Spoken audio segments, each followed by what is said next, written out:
Deep within the walls of the National Library of Sweden, under lock and key, lies a book so infamous, so terrifying, it's known by only one name, the Devil's Bible.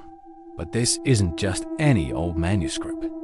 This colossal tome, the Codex Gigas, is nearly a meter tall, weighs a staggering 75 kilograms, and is bound in a wooden cover adorned with metal. It takes two people just to lift it, but its size isn't the most shocking thing about it. It's the legend behind its creation that has sent shivers down spines for centuries. The story begins in the early 13th century, in a Benedictine monastery in what is now the Czech Republic. A monk, they say, had broken his sacred vows. As punishment for his grave sin, he was sentenced to be walled up alive. A slow, agonizing death awaited him. Desperate, on the eve of his execution, he made a pact. He promised the abbot that if they spared his life, he would create a magnificent book in a single night, a book containing all human knowledge, a glorious tribute to their monastery. The abbot, skeptical but intrigued, agreed. As midnight approached, the monk realized the impossibility of his task. The sheer volume of work was overwhelming. In his despair, he did the unthinkable. He summoned the devil himself. He offered his soul in exchange for help in finishing the book.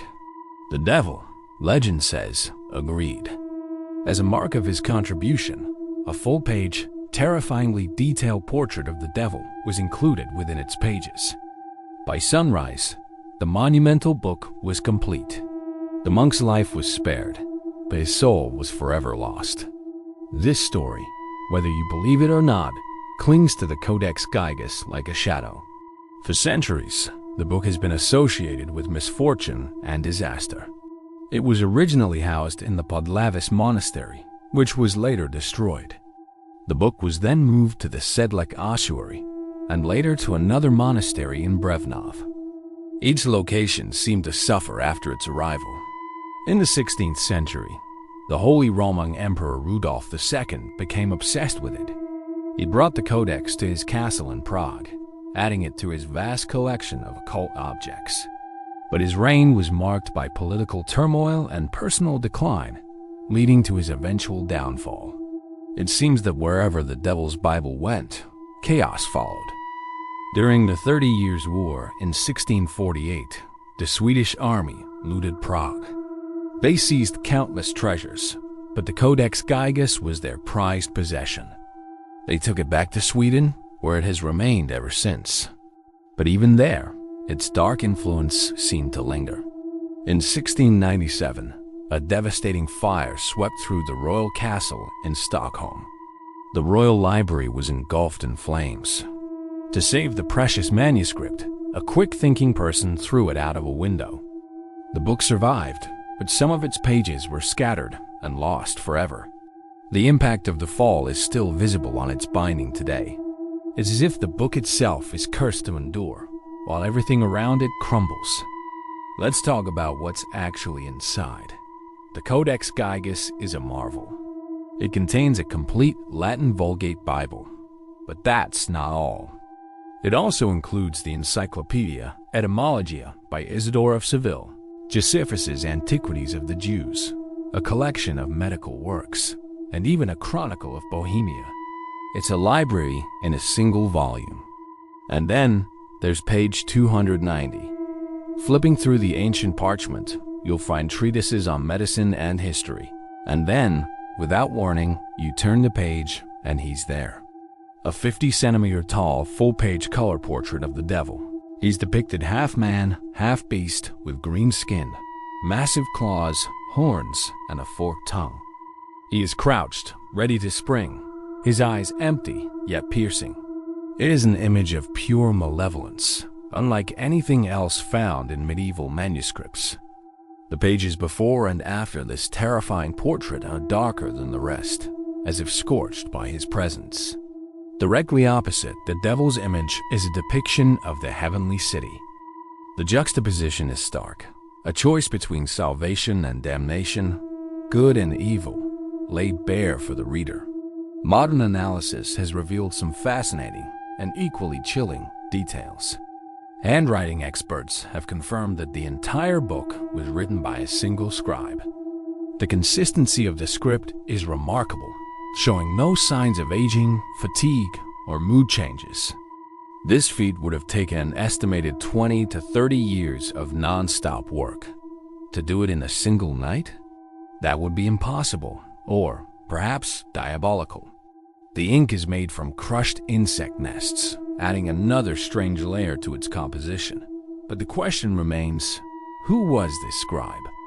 Was he a devoted monk undertaking a lifetime's work? Or was he, as the legend claims, a desperate man who made a terrible bargain? The lost pages add another layer of mystery. What secrets did they hold? Some speculate they contained an apocalyptic text, or perhaps the original terms of the pact made by the condemned monk. We may never know.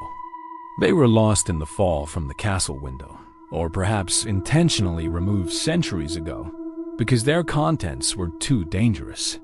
Today, the Codex Gigas sits in a climate-controlled vault, a tourist attraction and a subject of academic study.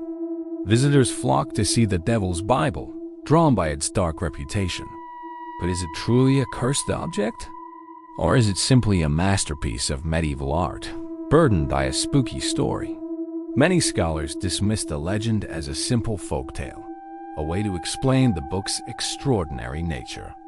They argue the portrait of the devil isn't a signature, but a warning against sin, a common theme in medieval religious art. Yet, the legend persists. The sheer physical presence of the book is enough to unnerve even the most hardened skeptic. Standing before it, you can't help but feel a sense of unease. The shadows seem to dance across its ancient pages, and the eyes of the devil seem to follow you. People who have worked closely with the book have reported strange feelings, an oppressive atmosphere that's hard to shake. Coincidence, or is there something more? Think about it. A single scribe. A consistent hand. A task that should have taken decades, supposedly completed in one night. A book that has survived fires, wars, and centuries of turmoil, leaving a trail of destruction in its wake.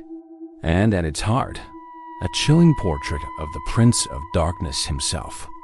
The evidence might be circumstantial, but it weaves a powerful and terrifying narrative. The Devil's Bible is more than just a book. It's a testament to the extremes of human belief, ambition, and fear. It represents the eternal struggle between light and darkness, captured on parchment and bound in leather. Whether you see it as a holy relic, a cursed artifact, or a historical curiosity, one thing is certain. The Codex Gigas holds a power that continues to captivate and terrify us, a dark echo from a forgotten time, whispering a story of a soul sold for a masterpiece. What do you think? Is it just a story, or did a desperate monk really shake hands with the devil in a cold cell in Bohemia all those centuries ago? Some mysteries are better left unsolved. Thanks for watching. If you enjoyed this journey into the dark history of the Codex Gigas, don't forget to like, subscribe, and hit the notification bell so you don't miss our next exploration into the unknown. Until next time, stay curious.